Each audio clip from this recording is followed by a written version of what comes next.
Hola, hola, bienvenidos a una clase más de orientación y proyecto de vida. Bien, el título de esta lección es Pedro encarcelado.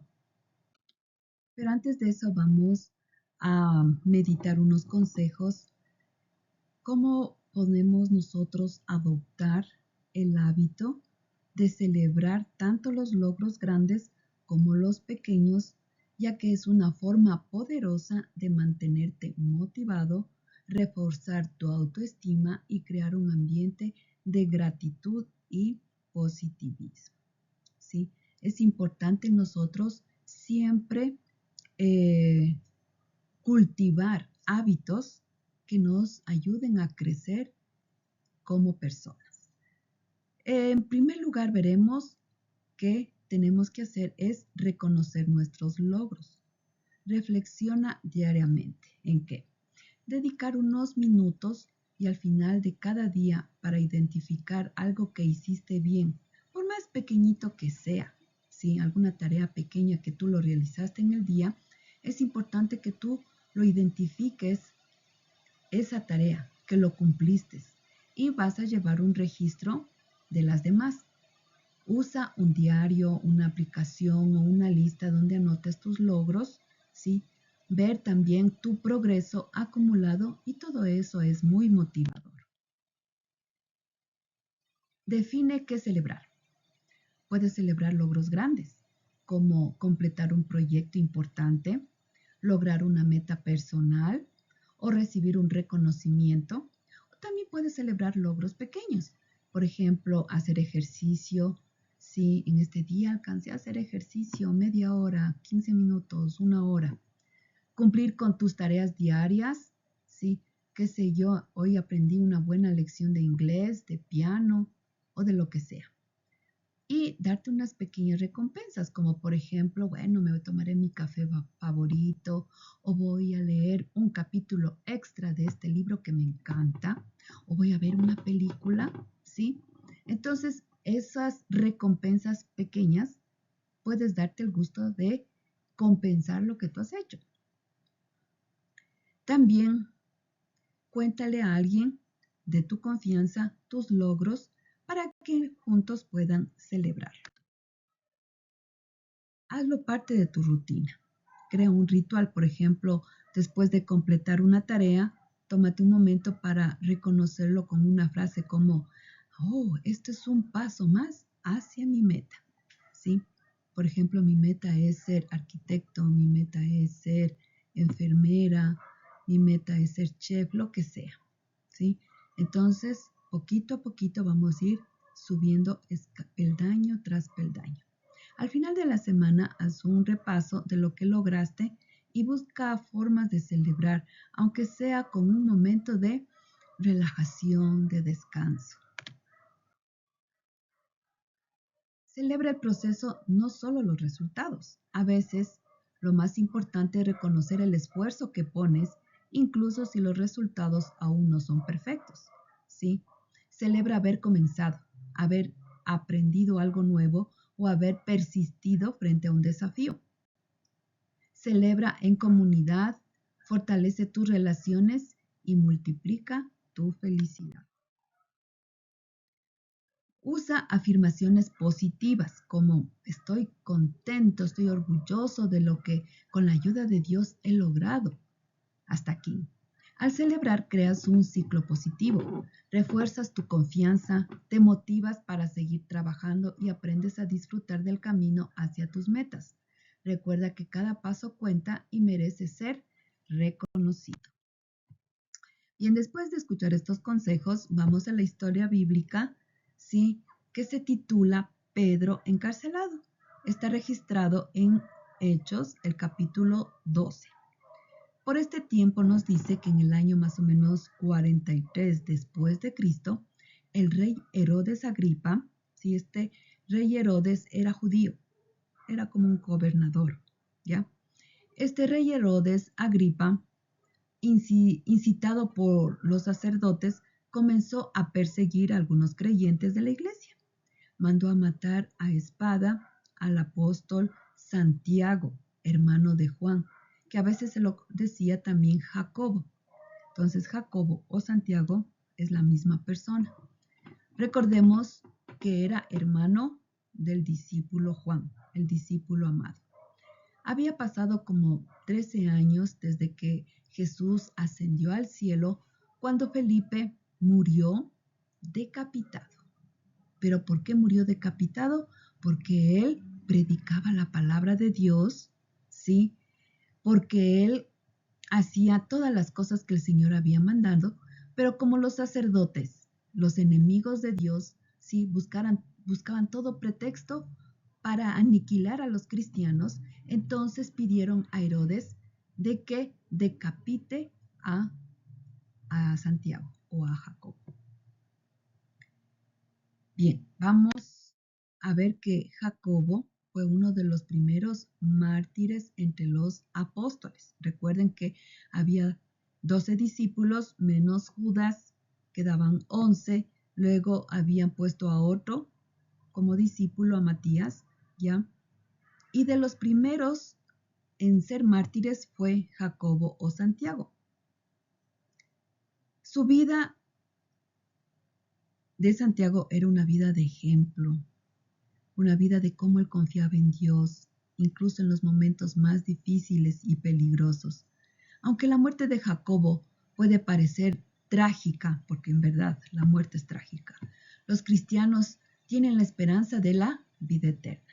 Esta esperanza permitió a todos los primeros creyentes enfrentar la muerte con valentía y paz. Cuando Herodes Agripa vio cuánto esto le agradó al pueblo judío, a los enemigos de Dios, también arrestó a Pedro. Eso sucedió durante la celebración de la Pascua. Recuerden que había varias fiestas, ¿sí? Que celebraban los judíos y una de ellas se llamaba la Pascua. Entonces, en esa fiesta habían aprendido y lo llevaron a la cárcel a Pedro. Pedro era una figura muy destacada entre los 12 discípulos por ser un hombre muy piadoso, tenía una entrega total hacia la obra de Dios y por lo tanto Herodes lo metió en la cárcel y lo puso bajo la vigilancia de 4 escuadrones o 4 grupos de 4 soldados.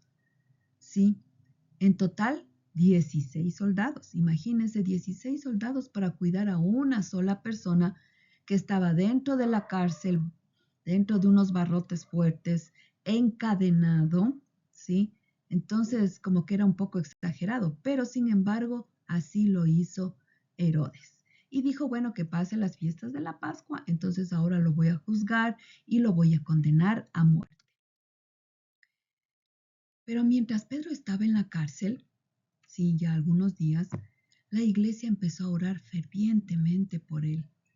Estas oraciones eran ofrecidas por grupos de cristianos reunidos en casas particulares porque debido a la persecución, sí, de Herodes Agripa, era peligroso celebrar públicamente los cultos cristianos o reunirse en el templo para orar. No, lo hacían en casas. Pedro tuvo que esperar mientras Herodes planeaba presentarlo al pueblo después de la Pascua, o sea, más o menos que sería después de una semana. Esto nos enseña a confiar en el tiempo de Dios, incluso cuando estamos en situaciones difíciles. También resalta el poder de la intercesión colectiva y la unidad en tiempo de crisis. Nos inspira a apoyar a los demás a través de la oración, especialmente cuando enfrentamos pruebas. Después de cierto tiempo, como de una semana, la noche antes de ser sometido a juicio, Pedro dormía tranquilamente, sujetado con 2 cadenas entre 2 soldados. Otros hacían guardia junto a la puerta de la prisión. Aquí se nota la fe y la confianza, sí, que tenía Pedro en Dios. Él sabía que su vida estaba en las manos de él. Él decía, si Dios permite que siga con vida, lo haré para glorificar su nombre. Pero si Dios quiere que yo descanse, pues que así sea. ¿Ya? Por lo tanto, él no tenía temor de morir. Mejor sentía que era un privilegio morir por Cristo. De repente, dice que a la medianoche apareció una luz muy intensa, iluminó la celda y un ángel del Señor se puso frente a Pedro. El ángel le tocó, ¿sí? En el costado él estaba profundamente dormido. Lo tocó para despertarlo y le dijo, rápido, levántate. Y las cadenas cayeron. No había, sí, puesto las llaves y sacado las cadenas, ¿no? Simplemente cayeron de las muñecas de sus manos y también cayeron las cadenas de sus pies. Y los soldados no se despertaron, ellos también estaban dormidos. Después el ángel le dijo, vístete y ponte tus sandalias. Pedro lo hizo y el ángel le ordenó, ahora ponte tu abrigo y sígueme. Así que Pedro salió de la celda y siguió al ángel, pero todo el tiempo pensaba que era como una visión, como que no era real. No se daba cuenta de que en verdad eso estaba sucediendo. Pasaron el primer puesto de guardia y luego el segundo, sí, asimismo el tercero, hasta que llegaron a la puerta principal de hierro que llevaba a la ciudad. Y esta puerta se abrió por sí sola frente a ellos. De esta manera cruzaron la puerta y empezaron a caminar por la calle. Y de pronto el ángel lo dejó, desapareció. Cuando Pedro ya no necesitaba ayuda sobrenatural, ya estaba libre. Entonces Pedro quedó en la calle mirando a todos lados. Finalmente Pedro volvió en sí. De veras, es cierto, dijo. El Señor envió a su ángel y me salvó de Herodes y de que los líderes judíos sí tenían pensado hacerme. Cuando se dio cuenta de esto, fue a la casa de María, la madre de Juan Marcos, donde muchos se habían reunido para orar por Pedro. Tocó a la puerta de entrada y una sirvienta llamada Rode fue a abrir. Cuando ella reconoció la voz de Pedro, se alegró tanto que, en lugar de abrir la puerta, corrió hacia adentro y les dijo a todos, miren, Pedro está afuera. Y entonces todos le quedan mirando, dice, estás loca, mujer, ¿cómo va a estar Pedro afuera? Él está en la cárcel. Pero ella insistía, sí. Ahora ella fue, abrió la puerta. Y en verdad entró Pedro y se dieron cuenta de que Pedro estaba libre. Y él aprovechó para contarles cómo el ángel se apareció y le había sacado de la cárcel. Al amanecer hubo un gran alboroto entre los soldados. Imagínense cuando se despertaron, sí, y vieron que no estaba Pedro. Herodes Agripa ordenó que se hiciera una búsqueda exhaustiva para encontrar a Pedro, pero como no pudieron encontrarlo, Herodes interrogó a los guardias y luego los condenó a muerte a los 16 guardias que estaban custodiando y cuidando a Pedro. Después Herodes se fue de Judea para quedarse en Cesarea por un tiempo. Ahora bien, Herodes estaba muy enojado con los habitantes de Tiro y de Sidón, sí, unas ciudades cercanas que él tenía también que gobernar. Entonces ellos enviaron una delegación para hacer las paces con él, porque sus ciudades dependían del país de Herodes, o sea, donde él estaba gobernando, para obtener alimento. Los delegados se ganaron el apoyo de todos, el asistente personal de Herodes, y así se le concedió una cita con Herodes.